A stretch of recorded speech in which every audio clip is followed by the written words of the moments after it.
बोझ। एक बूढ़ी माँ की दुख भरी दास्तां। रति भागती हुई आई और अपनी फ्रॉक की जेब में से एक कागज की पुड़िया निकाली जिससे उसमें लड्डू छुपाए हुए थे। जल्दी से पुड़िया अपनी दादी को पकड़ाती हुई बोली, दादी, बहुत छुपाते छुपाते हुए तुम्हारे लिए लाई हूँ, जल्दी से खा लो। अगर माँ आ गई तो आज हमारी खैर नहीं।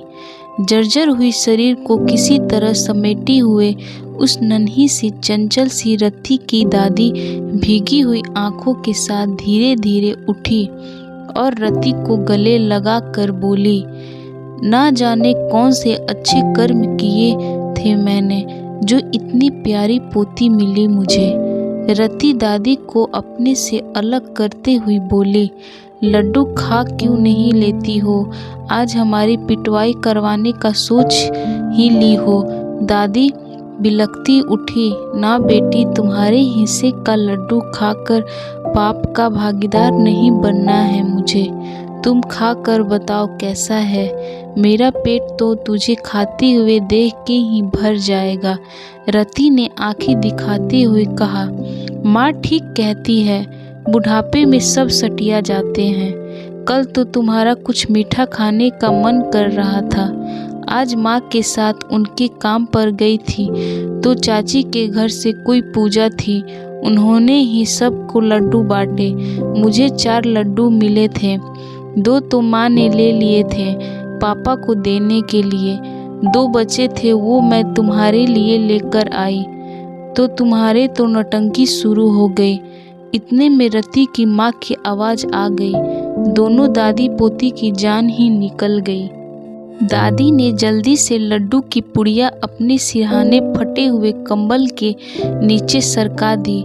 क्योंकि रति की माँ उन्हें 4 बातें सुनाती तो वो बर्दाश्त कर लेती, पर रति को डांट पड़ने उनसे देखा नहीं जाता।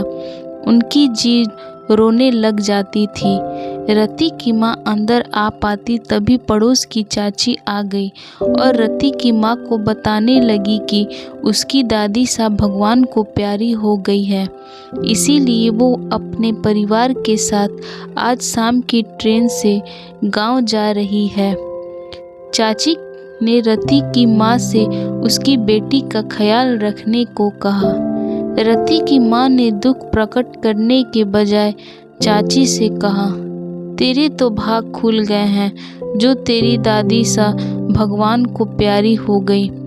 एक हमारी बूढ़ी माँ को देख, भगवान जैसे इनके मरने की तारीख लिखना ही भूल गए। बुढ़िया मर जाए तो वो कोना खाली हो जाए। चाची ने भी उसकी हाँ में हाँ मिलाते हुए कहा, हाँ, तेरी इतनी छोटी सी तो घर है, तुम पाँचों को कितने मुश्किल होती होगी एक साथ जमीन पर सोने में। कितनी जगह तो बूढ़ी माँ की 4 पाई ही घेर लेती है। बूढ़ी माँ यह सब सुन रही थी। उनकी आंखों में आंसू की धारा बह रही थी, धीरे धीरे बुदबुदा रही थी। मेरे हाथ में होता तो कब की इस दुनिया से चली गई होती। क्या मिला है मुझे इस जिंदगी में? तभी रति की माँ आवाज़ से बूढ़ी माँ घबरा गई। रति की माँ कह रही थी, कब तक खटिया तोड़ते रहोगी? अब थोड़ा थोड़ा चलने की कोशिश किया करो। चाची के घर खाना लाई थी। बच्चे बाहर अपने दोस्तों के साथ खेल रहे और सोहम काम पे गए हुए थे। रति की माँ अकेले ही खाना खाने बैठ गई और बूढ़ी माँ को पहले दिन की बासी रोटी हरी मिर्च से ही दे दी। रति की माँ खुद बहुत आनंद लेकर खाना खा रही थी। रति की माँ सोच रही थी कि बूढ़ी माँ उसे खाते देख चिढ़ेगी, पर उसे माँ के मन की बात माँ बनने के बाद ही नहीं समझ पाई थी कि माँ तो अपने बच्चों को खाता देखकर ही तृप्त हो जाती है।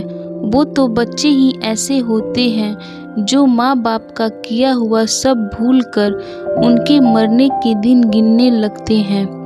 बूढ़ी माँ को इस बात की तसल्ली थी कि रति और सोहन उसके बहुत ख्याल रखते थे। तो दोस्तों आज की आपको ये स्टोरी कैसी लगी कमेंट बॉक्स में ज़रूर बताएं। और अगर आप मेरे चैनल पे नए हैं तो चैनल को लाइक शेयर और सब्सक्राइब करना ना भूलें।